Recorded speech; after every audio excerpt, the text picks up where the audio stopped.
ह्या उन्हाळ्याच्या सुरुवातीलाच आंब्यांच्या कोळी दान करता येतात अशी माहिती मला अभि अँड नियू यांच्या यूट्यूब चॅनलवरून मिळाली होती. त्यामुळे सुरुवातीपासूनच घरात खाल्लेल्या आंब्यांच्या कोळी वाळवून साठवायला आम्ही सुरुवात केली. हंगामाच्या शेवटपर्यंत आमच्याकडे साधारण 200 कोळी जमल्या. आत्ताच मी त्या मिशन ग्रीन नावाच्या संस्थेला स्पीड पोस्टने पाठवल्या. त्या कोळींची आता झाडं लावली जातील आणि ती ग्रीन कव्हर वाढवायला मदत करतील.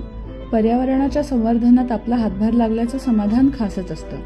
तुम्ही पण आंब्याच्या कोळी मिशन ग्रीन किंवा अशा इतर संस्थांना दान करू शकता आणि पर्यावरणाच्या संवर्धनात खारीचा वाटा उचलू शकता.